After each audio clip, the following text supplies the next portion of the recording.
For the next week, Section 3 will crown 12 basketball champions. Tonight, 2 titles were on the line in boys hockey at the War Memorial. We start with a blockbuster matchup for the Division I championship. Number 1 ranked West Genesee squaring off against 9th ranked RFA. West Genesee looking for its 16th Section 3 title.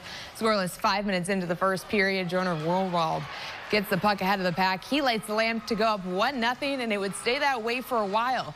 Thanks to Wildcats goalie Luke Beck. He was a brick wall in the net tonight. He shuts out RFA, only allowing 19 goals the whole season. And to seal it, well, you know this guy. It's Jonah Rohlwald again, launching it down the ice into the back of the empty net as West Genny wins its 16th Section 3 title, blanking RFA 2-0. With 2 top 15 losses already this season, Syracuse men's lacrosse welcomed in Johns Hopkins on Sunday, looking to pull off a much-needed statement win. The number 7 ranked Blue Jays coming in with only 1 loss on the season already. And as expected, this one was a close game all the way until the end. Hopkins would take the 6-5 lead at the break, but Cuse powering back. Luke Roa goes in, gets the lucky bounce. His first goal of the day ties it up at 6. The Blue Jays, they would take the lead again, and Michael Leo deciding to take his defender one-on-one. Ties it up again at 8. 3 goals on the day for the junior. In the highlight, maybe of the season, trying the hidden ball trick. Everyone thinks Sam English has it, but it's Joey Spallina who rips it from the 40 to give the Orange their first lead since the second quarter. But Hopkins, they tie it up again, and it's Roa with his second of the day. The Orange would put up back-to-back goals in 30 seconds to hold the lead, taking their first top 10 win of the season, 13-10 over Hopkins. After a trip to the state finals last season, the Marcellus boys basketball team has reloaded. Scott Cotter's club entered the night as the number 1 ranked team in the state in Class B. The Mustangs squaring off against 24th ranked Little Falls in the Section 3 quarterfinals. Mustangs looking to make it 5 straight wins. First quarter, Tucker Burnett with a nice dish inside to Dom Gosh Sandy for 2. Marcellus would charge out to an early 9-0 lead. Connor Kyoto steps back and buries the 3. Mustangs go up 7 after 1. Then early in the second, it's Kyoto again, setting up Finn Chris. Finn rings the bell from 3. Marcellus led 20-13 at the half. Mustangs taken over in the second. Burnett zips it ahead to Gosh Sandy for the 2-hand rim rocker. Dom led the way with 16 points. Top seed Marcellus is moving on to the semis with a 53-36 win.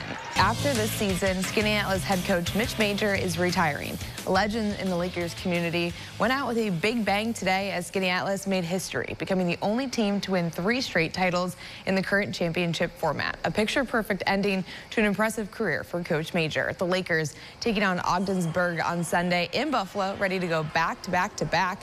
4 minutes and 30 seconds in the first. It's Luke Misro on the power play, snaps one home, 32nd goal of the season for him. Lakers up 1 after 1. Under minutes to play in the second, Skinny Atlas shorthanded. Danny Angelica comes up with 2 big stops. He'd finished with 22 saves on the day, then not even a minute later, Luke Bobbitt fires one on net. Caden Rutledge finds a rebound and buries it. Skinny Atlas takes a 2-0 lead. Early in the third, the Lakers adding a little bit more insurance. Addison Taggart through traffic, shoots and scores in head coach Mitch Major's final game. Skinny Atlas goes back-to-back-to-back, shutting out Ogdensburg for the Division II state title, 3-0.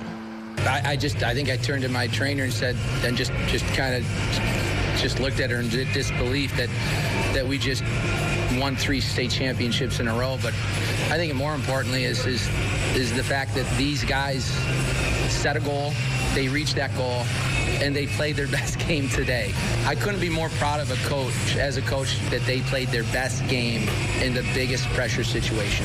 Well, he's been my coach since I was probably 8 years old, so we are so tight. We both love each other so much, and setting him out this way, there's no better way to do it than as champs. He's a legend. He's taught me everything I've ever known about hockey. You know, changes everything on the bench. 2 years ago, we changed our entire system, and it ended up winning us 3 state championships in a row. So, you know, there's no one better. Congratulations to Coach Major and the rest of the Skinny Atlas team, and happy retirement, Mitch. To Division I, West Genesee hoping to cap off their undefeated season with a title, taking on Suffern. It was early in the second period. The Mounties getting a couple of great scoring chances, but Luke Beck stones them. After 34 minutes, we're still scoreless. Then, less than 4 minutes into the third, Suffern strikes. Sean Terrell feeds Matthew Norum for the goal. Mounties take a 1-0 lead, and it would still be 1-0 with 5 minutes to play.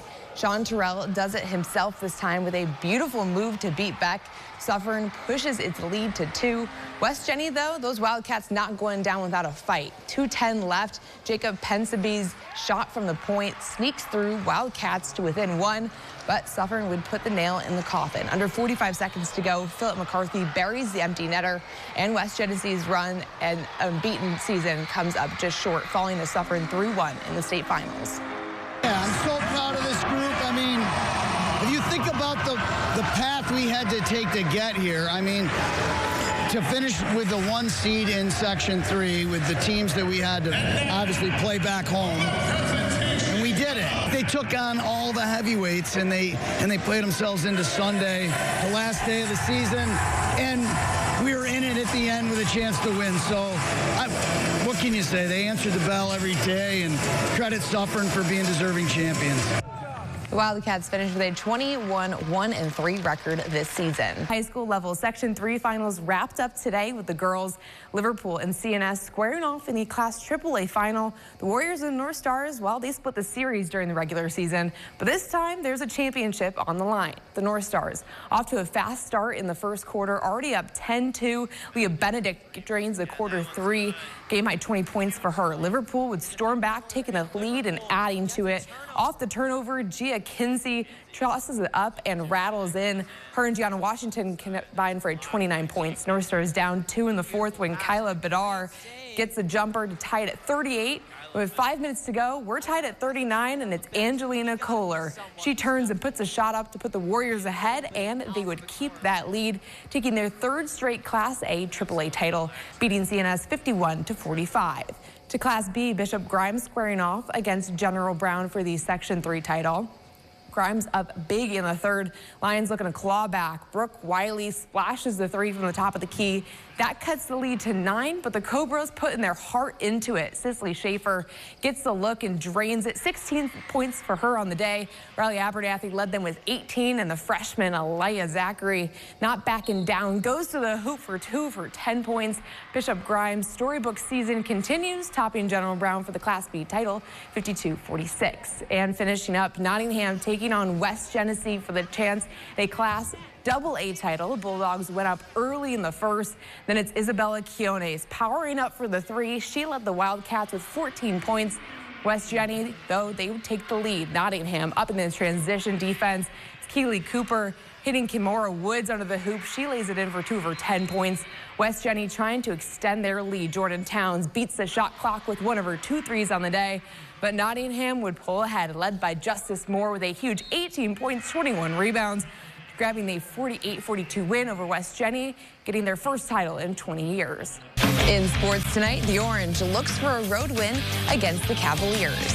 After a win over a top 20 ranked Colgate at home last week, Syracuse men's lacrosse travels to Virginia to take on an unranked Cavaliers team before ending the season with 4 top 15 teams. Syracuse battling on the road for a win over UVA.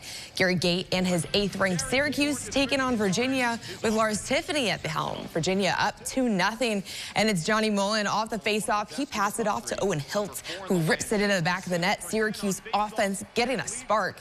They get to within 1 after a 4-1 run. Then it's Wyatt Hoddle running around the pack. He whips it in to tie the game up at 6. And then it's Michael Leo who switches it into high gear. He puts up back-to-back goals in the third quarter, pushing Syracuse ahead 8-6. He co-led the team in goals with a hat trick against UVA. All tied up at 8, and it's Peyton Anderson getting the long pass and capitalizing on it. That pushes them ahead, but the Cavaliers would tie it back up at 10. And then it's Owen Hiltz time. Sam English connects with an open Hiltz who rifles it in. We need a speed check on that one. He puts up back-to-back goals to push the Orange ahead as Syracuse takes a 12-10 road win over UVA.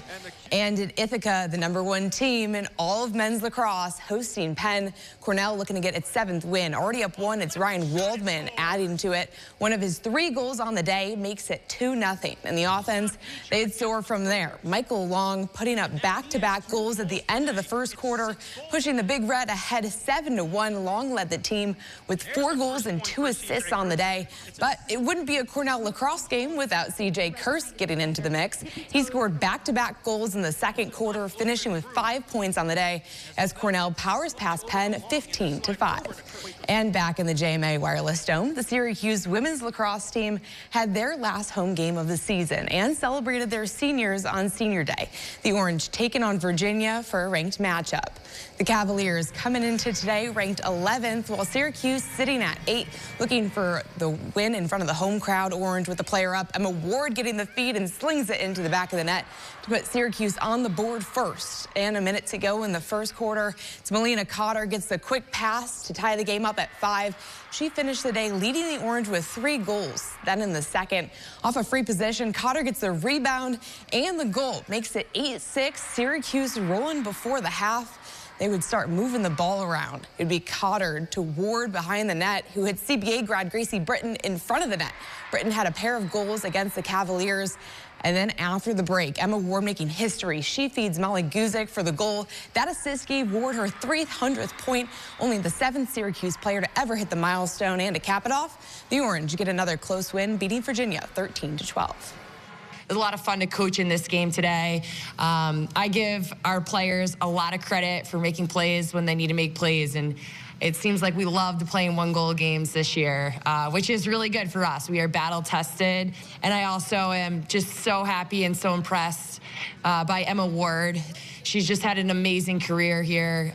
She's just been battling it out all year for us and just been a great teammate and great leader, and I'm just really proud of her. Next up, Syracuse starts their road stint, taking on a top 15 ranked Yale at 1 p.m. on Wednesday.